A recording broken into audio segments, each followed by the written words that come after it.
health-related information on the following show provides general information only. Content presented on any show by any host or guest should not be substituted for a doctor's advice. Always consult your physician before beginning any new diet, exercise, or treatment program.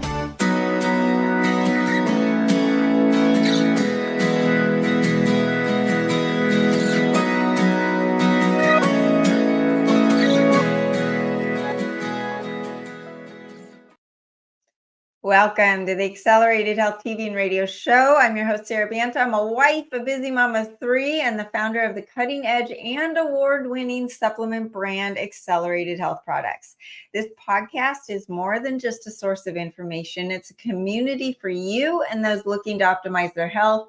I release new episodes 3 days a week, Monday, Tuesday, and Thursday. So remember to subscribe, add to your playlist. You'll never miss a show, and continue the conversation on the free group coaching on Telegram. There's no downside. There's no censorship. The details can be found on my website, sarabantahealth.com. My goal is to reach everyone who needs me with my message of healing. So if you could help me with this goal, share this podcast with a few friends and loved ones, and together we can empower each other on our journey to optimal health. Today, we have a special guest. Not very often do we bring on people that are customers and actually can share their own stories with supplements, but there's so much background, and her story is deep, it's long, and you're going to identify with it because I feel like her story is almost every woman out there. So we've got Jill Langham here. Jill, how are you today? I'm good, Sara. Thank you so much for this opportunity to share my story. I'm really thrilled. I am too, and you are an inspiration. You're so sweet and warm-hearted, and I was about to go into your bio, but I thought better to have you just start from the beginning, and we're going to walk through your journey and kind of dive into each part of it because I feel like so many women are going to identify with what you've gone through. Well, as I said, thank you for this opportunity. And I think you're right in that so many of us women are suffering, not just in our menopausal years, which of course I'm still going through, but since I was born essentially, and was born in 1955. So I just turned 69 years old. And I was born in Buffalo, New York, which is not exactly a warm place. So somebody with a thyroid problem, probably from birth, was really freezing for the first 21 years of my life. I mentioned in my bio that I had my tonsils taken out when I was 3 years old, which I think is still a pretty young age. In fact, I don't even know how many tonsils and TNA that they're still doing these days, but I was somebody that was suffering so much from respiratory problems that they thought taking my tonsils out would somehow take care of those. Well, sad to say that was not true. I still think that even the tonsillectomy possibly could have caused some damage to my thyroid gland. Again, I don't have the background to speak to that as terms of a surgeon, but I do know that I was freezing cold 365 days of the year, especially in the winters. And no matter how many sweaters, socks, gloves that I put on, I used to go to bed back in the day when I wore PJs, flannel pajamas, a big robe. I would sometimes have a hat on my head, gloves, and I'd be in bed just shivering. And I don't know why the family didn't think maybe there was something else going on, but they did not. And I was just subject to trying to make myself warm all the time, very unsuccessfully, unfortunately. And I used to sleep in a croup tent. I mean, I had all the, kind of classic things going on. I remember my eyebrows, losing my eyelashes, the first third of my eyelashes, and my eyebrows started whacking out. The coldness was probably, the coldness and the depression were huge in my lifetime. Like many people, we have a lot of other reasons why depression can happen, but I never knew there was a correlation between thyroid insufficiency, hypothyroidism, which is what I have, and depression, but we all know that they go hand in hand. So I want to stop you real quick and just Please. address those things that you just mentioned. I grew up and I always had cold feet and hands. Now I live in Southern California in the sun, and not in Palm Springs where it's really hot right now, but in Newport Beach. And to be cold is kind of wacky, right? So, but I always thought I was weird that I had cold hands and cold feet. No one told me it could be my thyroid. Did I ever have my thyroid numbers tested? No. Hair loss and the thinning of the eyebrows, the eyelashes, all of those are classic symptoms of hypothyroidism. And of course, if you have your tonsils, which are right by your thyroid, taken out, of course it's going to be affected energetically, physically, all of that. It's just like when you're pregnant, there's a reason you don't have as much room in your tummy, because there's a filling that whole area, and why you might be more constipated because the baby's actually pushing on the intestines. So and then I'm sure you're about to say something about constipation, which is a common sign of thyroid issues. All of that. And then, but the big one is depression. And I really wanted to touch on this because most people on antidepressants are hypothyroid. And I have one of my very best friends. She can't lose weight. She was working out a ton. She was gaining weight. She was doing this diet thing with her husband. And of course, the husband loses weight and she's gaining weight while doing the same stuff. And she's on antidepressants. And I said, well, have you had your thyroid tested? She goes, yeah, my doctor said it's normal. I said, well, did they test just your TSH? And she said, well, yes. Hey, people, TSH is a pituitary hormone. It is not a thyroid hormone. It's a signaling hormone, thyroid stimulating hormone. So it's from the pituitary telling your thyroid to make T4, which then has to be converted into T3 to actually do something in your body. Dr. Amy Horniman says she doesn't even want to test TSH and T4 because they mean nothing. It's all about your T3 and your reverse T3. So I just wanted to really drive that home. If you're on antidepressants, if your mood has shifted, and especially in the last 4 years, because over the last 4 years, with what we've been going through, including the exposure to the spike protein, that has driven hypothyroid symptoms up exponentially. More people than ever. My guess would be at least 80% of the population is suffering from suboptimal thyroid. So I just wanted to emphasize those things before you continue, Jill, with your story. No, thank you, because those are such valid points. And for me, the depression was so severe. Interestingly, Lo, I had tons of energy, which of course is not something you would have expected, but I was always being told, where's the fire? Where's the fire? Because I was always racing around to do things. So it was a little odd. And if I look back at symptoms, you'd think, oh, you would have thought I would really have been overweight, perhaps, and sluggish. But until I went into my first period, I was underweight and I had a ton of energy, but I also had these other symptoms. And the constipation thing, I mean, I just thought that was every woman's, thing in life. It was like, that's just who we are. And my mom had it. Of course, she never knew she was hypothyroid until she was way into her late 80s, actually, ironically. But for myself, it was just horrible. And I really was so envious of people that could get up in the morning and use the restroom. It's like, what's wrong with me? And I tried every possible thing, eat more fiber, exercise. I'm like, I'm a personal trainer. It's like I'm working out, I'm drinking tons of water, I'm eating fiber, and it was just not happening. So that just kind of added on to more of my misery. And it wasn't until when I left home, I started getting into therapy when I was about 18 years old, just trying to figure out, like, why am I so different from the rest of my family? And I had learned a lot over the years, which I will get to later. But that depression and constipation, the cold hands, no matter where I moved to in the country, Atlanta, it was warmer, still had those symptoms. Same thing when I moved back to Chicago, I'm like in the snow again, I'm freezing there. Moved to New Mexico, it was still happening. And it wasn't until 2000 when a doctor that had just returned from an endocrine, some International Endocrine Society meeting, that they came back with the 50 symptoms of people whose quote unquote TSH was normal, which mine had been up until that time. They, like you just said, they weren't doing so much of the free T3 and free T4. But when he said to me, "Do you have any of these symptoms?" and I had 37 of the 50, and I had had them my whole life, he goes, "Honey, you are hypothyroid. You need medication." And I'm so grateful that he put me on Armour Thyroid first.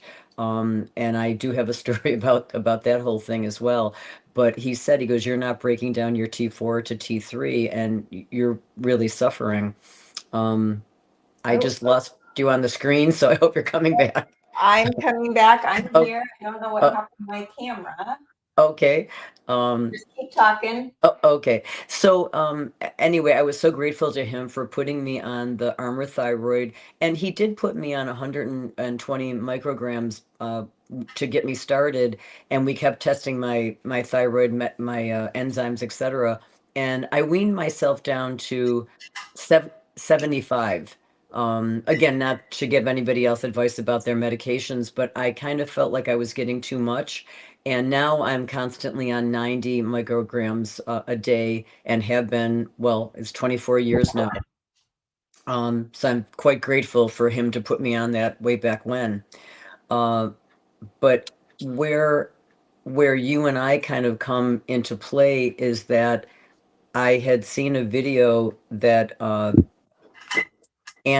Dr. Annie had, when she created her thyroid fixer, she was talking about what happened to her as a bodybuilder. And I had started competing in the year 2000 for the first time ever in bodybuilding. And I was doing very, very well. I won nine contests and 18 trophies out of those nine contests. And during my last competition, I was gaining weight by doing the same exact eating plan and exercise plan that had gotten me to win first place. And in the video that she was talking about this thyroid fixer, she was talking about my story. And I was shocked to finally hear someone else, she's younger than I, but to hear someone else talk about how difficult it was for her body to not only lose weight and lose fat, but that she was experiencing extreme heat in her body. And for someone who had been hypothyroid and freezing for literally the first basically 60 years of my life, to all of a sudden be burning up. And I know a lot of women might be thinking I'm talking about hot flashes. No, I stopped sweating probably 10 years ago. And so my body had no way to get rid of the heat that was building up.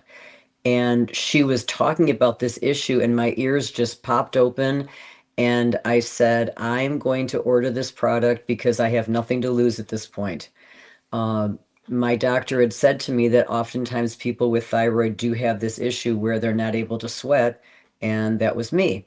So I got her product, and within 24 hours, I was at the gym doing the same cardio that I do all the time, and my body just broke out into a sweat, and I was flabbergasted. I couldn't believe this was happening. Shortly thereafter, I was turned on to your wonderful site and program, and you had talked with me about iodine and also uh, accelerated thyroid. And as a result, I've been taking the combination of these three things. It's almost 4 months now. I did the thyroid fixer for 2 months, and then I started taking your product, I believe it was mid-June, so about 2 months. And the combination has been remarkable. I know that I sent you some of the signs and symptoms of things that I've noticed since being on these products, which is why I was so excited to be on your show, is to tell women, if you're not having any success with what it is you're doing, you really need to try this perfect trifecta. I'm not sure if you're still able to hear me as well. I know I can't see you. So I guess I'm just going to keep on talking. I started the thyroid fixer, and I was doing 2 of those a day. And then I added a third one in about noontime. And it wasn't until I added the accelerated thyroid that I noticed that my ability to not have brain fog, but my spontaneity and the things I was saying was so much improved that I love the idea of doing the 3 things together. And Sara had helped me understand that I needed to take the scalar iodine. I started out with the 3 drops 3 times a day, and then I went into uh, using 4 drops 3 times a day, et cetera, et cetera. I've stopped at about 9 drops 3 times a day, and actually hope to talk with you about that more, perhaps today or another time. I Are you back? Hi. I am back. I so am sorry, and I'm on a new camera. My other camera just completely went kaput. So Okay. that's why we're live, guys. Well, I've been just babbling here, but did you hear that last little part that I know you had explained to me about how to take the 3 together and using the scalar iodine first on an empty stomach? Yes. So you came to me and said, I love the thyroid fixer, which is fantastic, and I love it. That is the least priority. We want to start from the foundation, and the foundation is iodine. T4, T3, T2 all need 4, 3, and 2 molecules of iodine. So without that, you don't have your thyroid hormones. So iodine's number 1, and we need it more than ever. For those that missed Dr. Brownstein's interview, make sure you go back and listen to it. And he talks about how his opinion on dosage has changed and increased due to the amount of toxicity, the fluoride, the bromide, the chlorine in our environments, the microplastics. I just did a podcast on microplastics, heavy metals for women, especially. I'm seeing heavy metals come up on my kids' scans that we do, and they're children. They have a lot less than we do. I'm noticing that a lot of like the cookware that you think is safe is not. The cups that we're drinking out of. I just went to an acupuncture appointment, brand new Chinese practitioner, doctor, medical doctor. And the first thing he said to me and my daughter was, no chicken, don't eat chicken. Make sure you're drinking out of glass, not plastic. And so even from that perspective, there's still this common knowledge that we are in this toxic world that is just damaging our overall health. But at the root of it, it's our thyroid. Our thyroid is the master endocrine gland. So when it fails, everything else fails. Like, for instance, constipation. That's just one symptom of everything being slow in the body. Your fluid retention occurs when you are hypothyroid because the lymph is sluggish, the kidneys are sluggish. You are, of course, brain fogged, but constipation because the motility of your intestines is sluggish, your gut's sluggish. So all of it is just, it says, I'm in slow-mo right now. So with that, the iodine is number 1. And then the accelerated thyroid, we've put in there some glandular, but the other peptides and nutrients that feed the thyroid and help restore it back to its normal function. A lot of people on Armour and other medication have been able to come off of their medication with those 2 supplements. And of course, done with the guidance of their doctors.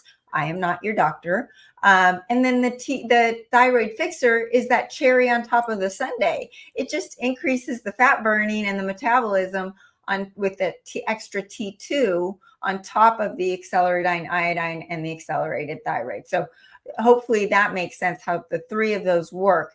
And it's so, Jill, I go on a walk every day with my dog, and it's sometimes in the morning, sometimes in the afternoon.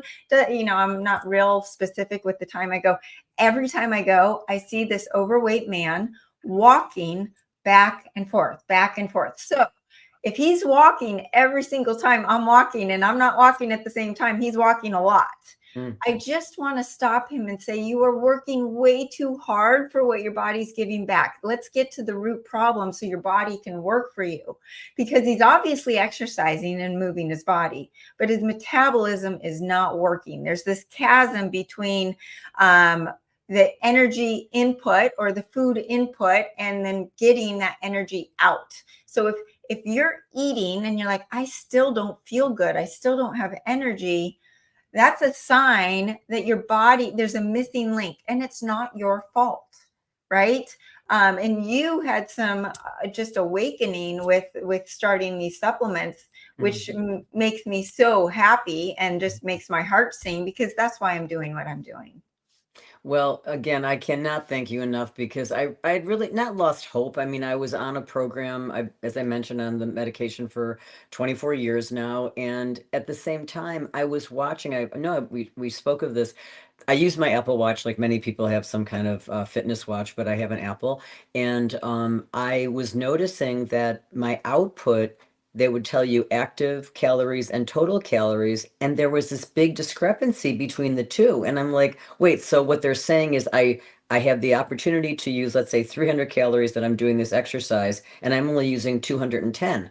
And I don't know if there's ever going to be an answer to this question, because I'm really confused about it. But I'm thinking that doesn't sound right to me. Like if I was 20, wouldn't it be like 210 and 210 or whatever? So I'm saying to myself, as I'm obviously aging, that my efficiency level is going down. And may not be the time to talk about it right now, but it is something that I noticed when I started taking the combination of the three, that I was burning in a 45-minute period, I was burning 150 calories, all of a sudden was 230 calories. That you cannot fight. I mean, I did not adjust my watch. That was something that was a product of the combination of things that we spoke of earlier. And that's when I started saying, oh my gosh, well, then I noticed that my heart rate was actually going down, which to me interpreted that my heart was having to work less hard. It was still working well, but less, hard.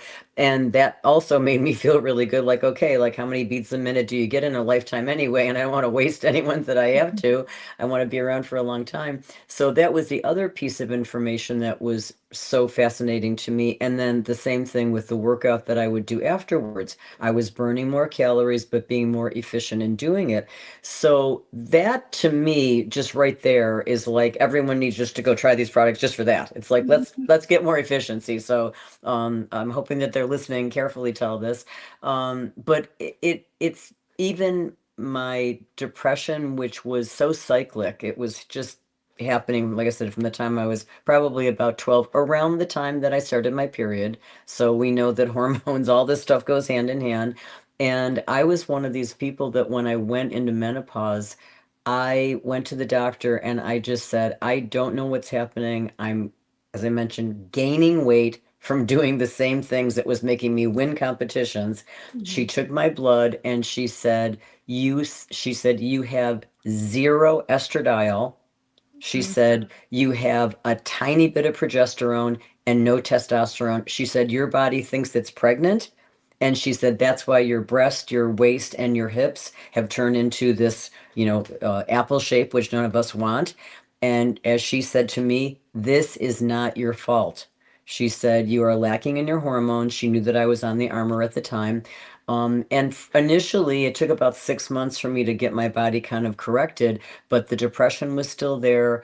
And I was just miserable for such a long time, and I had a good life. And that was the saddest part. It's not like, oh, my life is terrible, and therefore, blah, blah, blah. So I'm also, touting the fact that we need to have our estradiol, estrone, estriol, testosterone, progesterone, et cetera, tested. I do go 4 times a year to have my blood tested, and thank God no one's ever, made a big deal about it.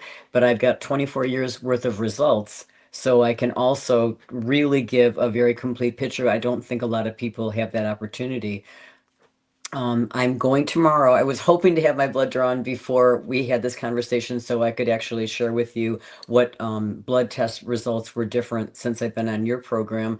But because I was ill and couldn't do this last week, I didn't want to go when I was still taking some antibiotics. Because actually, I just was diving into cholesterol, and cholesterol can be temporarily moved up or down according depending if you're sick or not. So Yes. it will screw up your blood test. That's a really a good point as far as a full complete blood panel to just know where you are. On our last interview with Amy, we went through someone's blood tests and the reverse T3 was high. Some numbers were off, but at the same time, the girl has never felt better. And so I do want to emphasize that you are your best doctor. Mhm. And thank God for your doctor saying this isn't your fault, this isn't normal, because a lot of doctors will say, this is normal for menopause, get used to it, and see you later. And they don't do anything about it. Or they throw some prescriptions at you that really kind of mess you up and put you higher in one area that's going to knock some other areas down. And they don't, you have to be careful with medications in general. They rip your gut up, and we know that our gut is the root of our overall health, right? So if your gut's not well, that's where your serotonin and your happy hormones are produced. So then you might be depressed from a different avenue, not just having hypothyroidism. So your hormones, there's that HPT axis, hypothalamus pituitary thyroid axis, HPA axis, hypothalamus pituitary adrenal axis, and HPG axis, hypothalamus pituitary gonadal axis. So they're all connected. The thyroid affects the adrenals and the gonads. So all of your female hormones, all of the male hormones. And when we go into menopause, we have an organ that dies. Our ovaries essentially die, and our adrenals take over the production of those female hormones. And our adrenals, if you're a typical woman in the United States, then that's menopausal age that has dying parents and children, and you're the sandwich in between, and you have a job and all of these other things on you, you're overtaxed, you're overstressed, you're putting on weight, so you're overworking out. Your adrenals say, I give up. No, thank you. Right. Cortisol is going to shoot through the roof. That's a fat storing hormone. That's going to just make things worse. It's also going to cause your hormones to convert into cortisol instead of the good female hormones. And then when we talk about testosterone, I mean, you are into fitness and bodybuilding. There's nothing better than the feeling of good testosterone, right? It gets you out of bed. It gives you lean, strong muscle, all of that. So with that, all of these things are going against you in that menopausal age. So it's really important to stay on top of it. Thyroid is number one because that is the master endocrine gland, but it affects everything else. And really being mindful, and that taking care of your mind, taking care of restoring the body. I have two daughters that are athletes, high school, college. You can get away with working out 4 hours a day at that age. They're exhausted. But if I tried to do that at my age, it would kill me because I don't have the hormonal strength that they have at their age. Now, saying that, a lot of young girls are suffering right now with hormonal imbalances because of the spike protein, low progesterone, estrogen dominance. We're seeing it in the young men in their 20s when that should be their prime, right? Going after the girls. Their testosterone is that of a 50-year-old 20 years ago. That's not where it's supposed to be. So there's all of these shifts that are happening in the greater population, and you might think it's normal because everyone else around you is feeling that way. But you know, your experience is that like almost all women your age at this time. I couldn't agree with you more, and especially being in the bodybuilding community, and as I said, seeing myself one way, and then all of a sudden this thing happening to me. I mean, I was a victim of myself, and I'm like, oh, I'm just going to do more cardio because I'm sure that's going to take care of it. Well, as you said, my cortisol levels went up, my drive went down. I had, as I said, no testosterone. There was no sex drive. It was such a miserable time, and if you don't have the right gynecologist who's guiding you and it's putting you on the bioidentical hormones. I'm not touting them for everybody. They work for me. That's all I can really speak to. I don't know who I would be today. I had sent you some photos of me from different times in my life because I have really changed my entire look over the years, and that weight that came on me when my thyroid was so imbalanced. And I never forget, back in the day, there was a silly thing that people used to do. You and your girlfriend would be at a bar and some guy would go, I'm going to guess how much you weigh. I don't know why we did this, but we did. And they always had me at 20 pounds heavier than I was, and they would always have my friend 20 pounds less. And I was always smaller, but I had so much lymph that was never clearing from my body, and I couldn't understand it. And also, food intolerances out the wazoo. Again, nobody tested for that back in the day. But if I would leave my family home and say, go visit, a relative or something where I was eating different food, all of a sudden my entire body would shrink down and I'd look and I'd say, oh, I think I'm actually kind of good looking. It was like because I had moon face, fat face. Mhm. And there's nothing more distracting to a woman than to see her face look like a, Halloween pumpkin or whatever. It broke my heart. I mean, whatever depression I had going on because of life issues, then I had that reality plus the lack of hormones. So it was just incredibly, incredibly difficult and painful. And no one else in my family was going through this. So I was the black sheep, and I'm the only one that has dark hair on top of it. So it really made a lot of sense, but very Yeah. painful and very isolating. You really do feel alone, and you feel like there's really something very wrong with you, that the medical doctors are saying, oh, your thyroid, your TSH is fine. Well, as we know, it wasn't until that 2000 doctor, when I saw him, and finally my TSH went up to 10, and he said, oh, now we can, treat you. But he was fine. He was going to treat me even if my TSH wasn't elevated. And I know that there's the other enzymes to, of course, look at. And I do have those done every time I have my blood tested. But I was going to ask you, if you don't mind, I'm having my iodine tested this time around. I've never done that before. I don't really have a baseline, but what's your experience been with people who are getting their iodine tested, if I can ask? Yeah, it's a great question. I have an article on the website. Make sure you all go read it. It's blood accuracy facts. Mm, So mm. there's a reason for taking, why do we take these blood tests? And I have to be careful with how I say this. Well, why are you taking your cholesterol? Do we really care if our cholesterol is high or not? Well, it's a good reason for the doctor to write a little script. Same thing for iodine, same thing for some of these other tests. Normally, people will see transient, temporarily, the iodine, TSH, to go high for about 6 months, because when the body starts taking an iodine and it's been starving of iodine for so long, the thyroid gets it and go, and then the whole body wakes up and says, hey, wait a second, I want some of that. Let's shoot up the thyroid stimulating hormone. I need more iodine for not just my thyroid, but for my tippy toes and my fingers and my breast tissue and all of that. Your breasts have 4 times the amount of iodine receptors than your thyroid. So there's a reason that they say, Dr. Brownstein will say that iodine will cut your risk of breast cancer by 50%. So when you go and get your iodine tested, look at it. I don't know what it's going to say. It's not really the number on the blood test that's important. It's what is your body temperature, your basal body temperature? How do you feel? What's your energy? Remember, iodine is also detoxing our cells. There's so many functions of the iodine in the body. It is for your thyroid, for the T2, T3, and T4. We talked about that. But it's also for the cell membrane.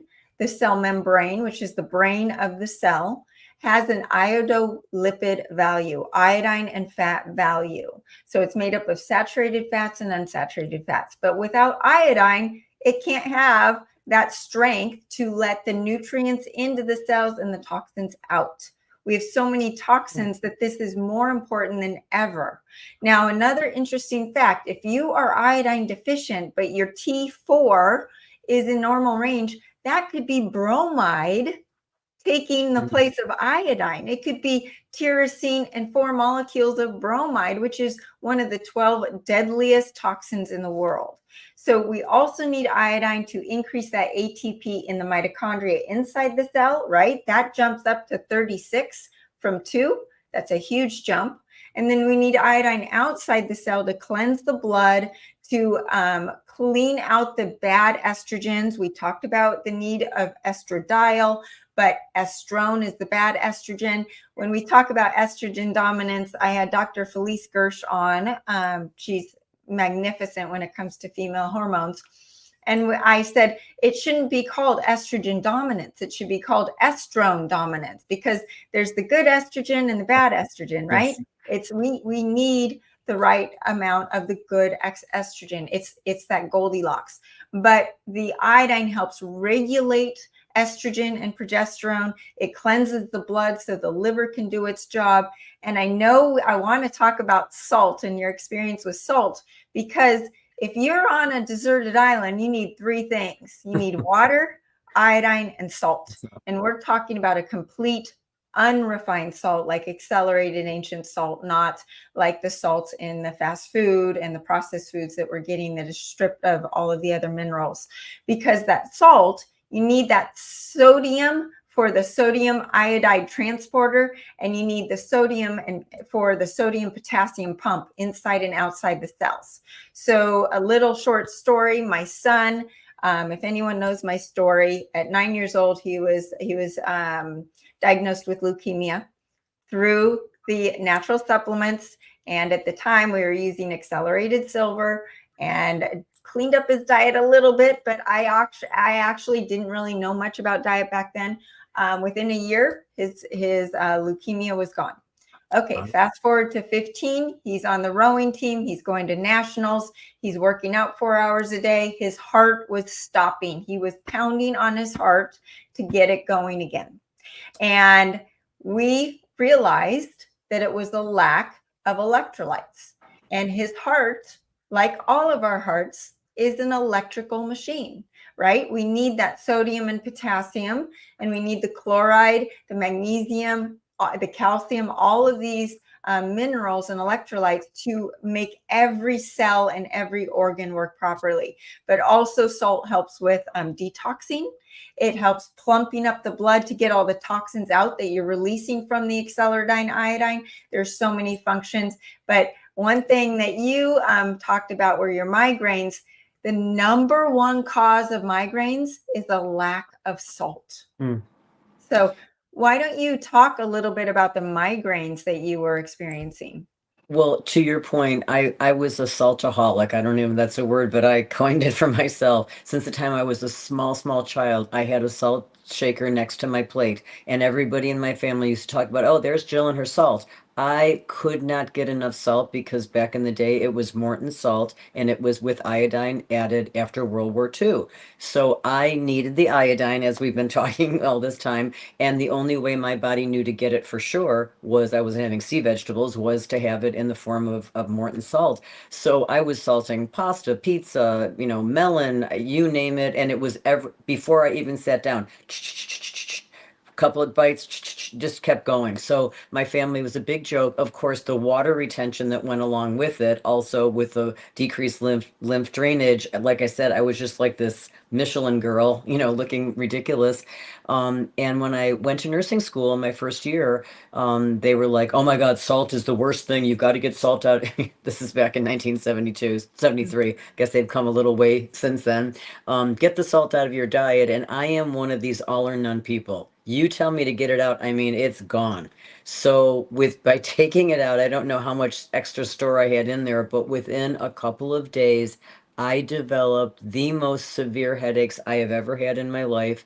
And finally, it was so intense, I couldn't even go to class. We were across the street from a hospital, went to the ER, and they started asking me all these questions. And then someone said, are you using a new dietary program? Have you stopped or started anything? And I went, oh.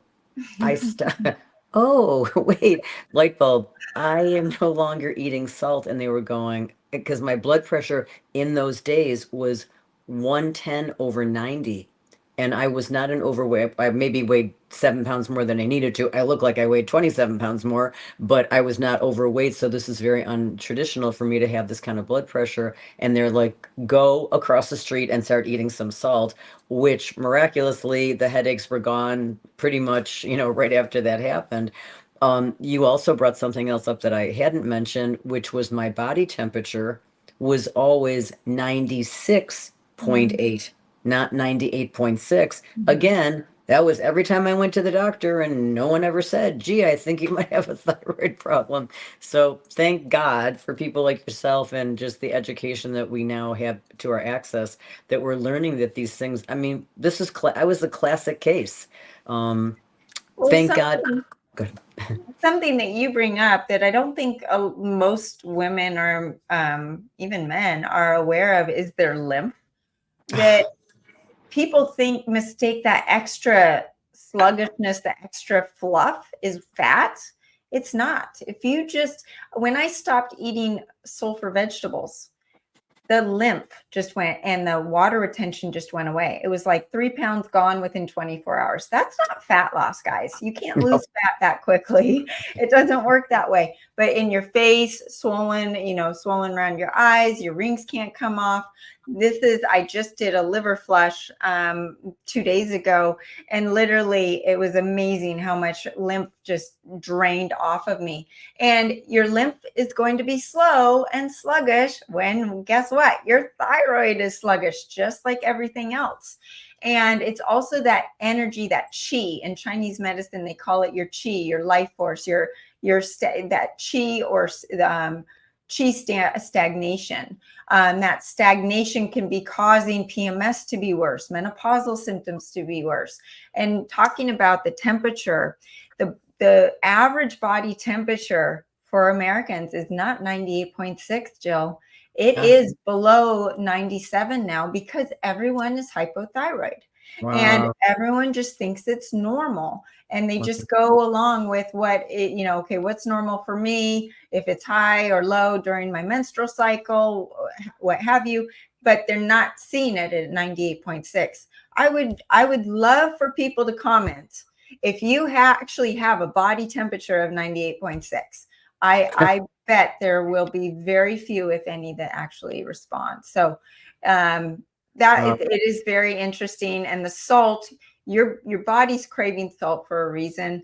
But when your body's craving salt, make sure you're reaching for the complete salt, right? Yes. We've seen tests on most refined salts are full of microplastics as well. I just did a podcast on that. Those microplastics even get into men's testicles. That's showing you that it's getting everywhere in the body. They're so small and they stay there forever.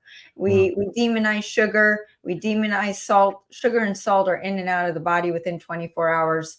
These PUFAs, the linoleic acid, and these microplastics and these other toxins are in your body for years and years, and they are what are doing so much damage. So it is a battle, an upward battle. It is. We are salmon swimming upstream in this modern world, unless you're going to go live in Timbuktu with no cell phone and no society.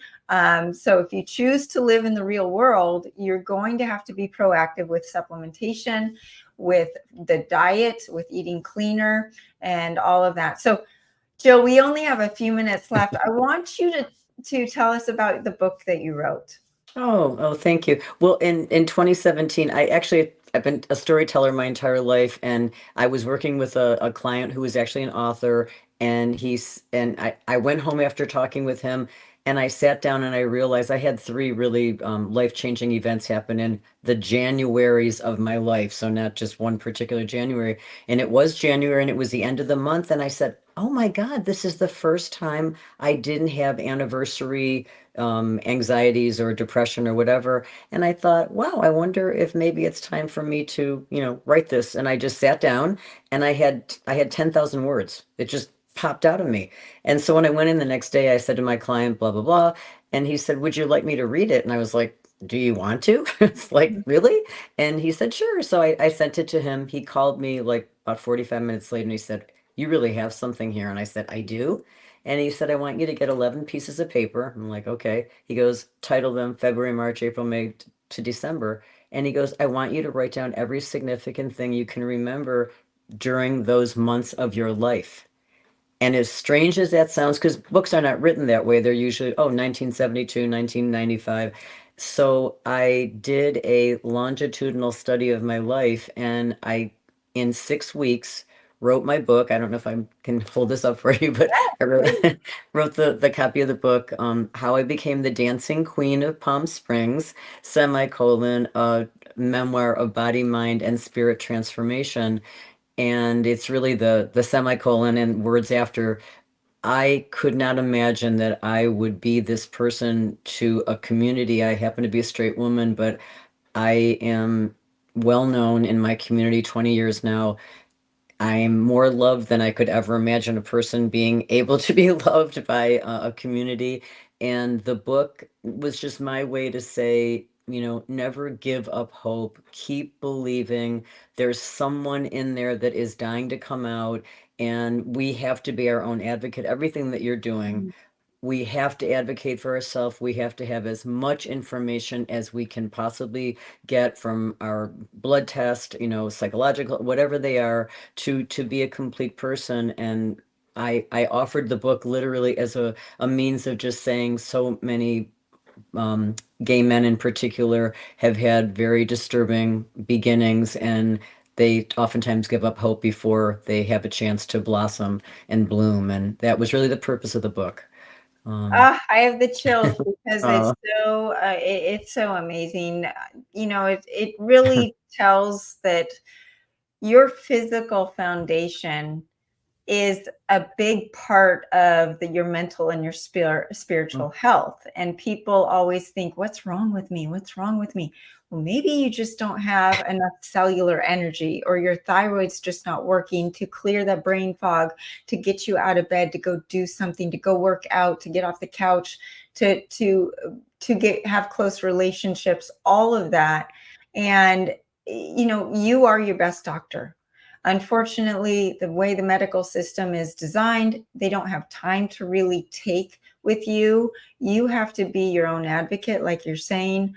And I'm so glad that you were willing to come on today and talk through all of this and your story, because you truly are an inspiration. And I love that you're feeling better on the supplements. When I first hit my rock bottom, my mentor said, Sara, we're going to first fix your foundation, and then we're going to work on your mental health. And what I didn't know was, as soon as I had the foundation of my physical needs met through supplementation and changing some foods out, my mental health just came. I didn't need Prozac. I didn't need an antidepressant, right? You are not lacking the nutrient Prozac, people. That's not what it is. There's other ways. And yes, I'm not saying it's not needed for certain people at certain times, but try the natural way first. See what you can do. Your body's a miracle. It will tell you. It's going to give you the answers if you truly listen to it. So I really appreciate, Jill, you coming on and sharing, and tell people where they can follow you and find your book. The book is on Amazon, and it's actually much easier to just put my name in than trying to have that crazy long title. I'm in Palm Springs, California, if you're ever here. I'm a personal trainer at Steel Gym, and I've been there for 19 years. And I don't do websites and all that. I know I should, but I follow you, and you're wonderful. And I can't tell you how much I appreciate being able to share my story. Thank you, Jill, so much. And thanks everyone else for joining today. Did you connect? Did you hear your story in Jill's words? I mean, I know so many of you did, and that's why she was on. So thank you. And if you need my help, you don't know where to start, just reach out to me at sarabantahealth.com. Happy to put together a protocol for you, and join the free group coaching on Telegram. Ask your questions, continue the conversation. I share daily tips and tools to improve your health. You'll be surrounded by amazing people like Jill that are on a similar path. There's more information on the website, sarabantahealth.com. Don't forget to follow me on social media at Accelerated Health Products, and you can catch this podcast on over 100 platforms, including Spotify, iTunes, and iHeartRadio. Just search Accelerated Health TV and Radio Show. Remember, I'm live every Monday and Tuesday, a bonus one on Thursdays, and you can use coupon WELCOME10 to get 10% off your first order. Thanks again for joining us here, and have a great week.